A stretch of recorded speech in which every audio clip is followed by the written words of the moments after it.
ഇത് പാവയ്ക്ക ഉണങ്ങിയതാണ്. വെയിലത്ത് വെച്ച് വട്ടത്തിലരിഞ്ഞ് ഉപ്പിൽ പറ്റിച്ച് വെയിലത്ത് വെച്ച് ഉണങ്ങിയ പാവയ്ക്കയാണിത്. മുളകും അതുപോലെ വെയിലത്ത് വെച്ച് ഉണങ്ങിയതാണ്. കുറച്ച് തേങ്ങാക്കൊത്ത് എടുത്തിട്ടുണ്ട്, കറിവേപ്പിലയുണ്ട്. ഇനി പാവയ്ക്ക ഉണങ്ങിയത് വറക്കുന്നത് എങ്ങനെയാണെന്ന് കാണിക്കാം ഈ വീഡിയോയിലൂടെ.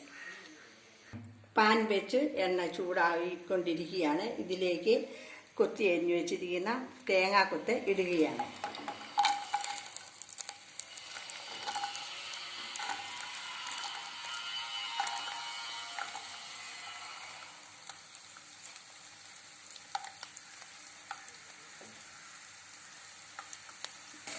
തേങ്ങാക്കൊത്ത് വറുക്കുവാൻ ഇട്ടിരിക്കുകയാണ്.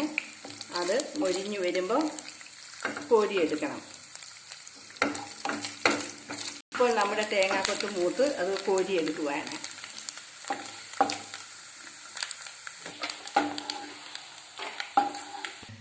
ഉപ്പിൽ പറ്റിച്ചു വെച്ച വെയിലത്ത് വെച്ച് ഉണക്കിയെടുത്ത പച്ചമുളകും വറുത്തെടുക്കുകയാണ്. അതിൻ്റെ കൂടെ കറിവേപ്പിലയും ഇടുകയാണ്.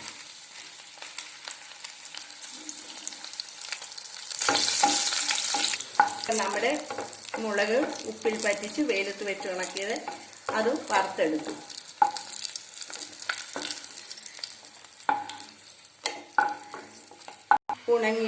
വെയിലത്ത് വെച്ച് ഉണക്കിയെടുത്ത പാവയ്ക്ക വറക്കുവാൻ ഇടുകയാണ്. ഇങ്ങനെ വെയിലത്ത് വെച്ച് ഉണക്കി എടുക്കുന്ന പാവയ്ക്ക വളരെ നാൾ സൂക്ഷിച്ചു വയ്ക്കുവാൻ സാധിക്കും. അതുപോലെ തന്നെ എണ്ണയുടെ ചെലവും കുറവുണ്ട്. വറക്കുവാനായി ഇടുകയാണ്.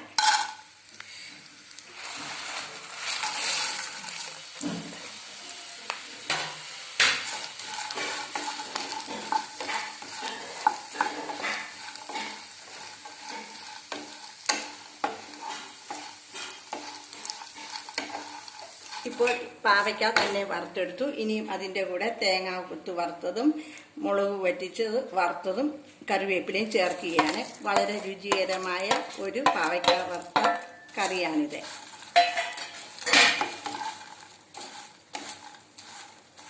ഇതുപോലുള്ള വീഡിയോ ലഭിക്കുന്നതിനായി ഈ ചാനൽ സബ്സ്ക്രൈബ് ചെയ്യുക.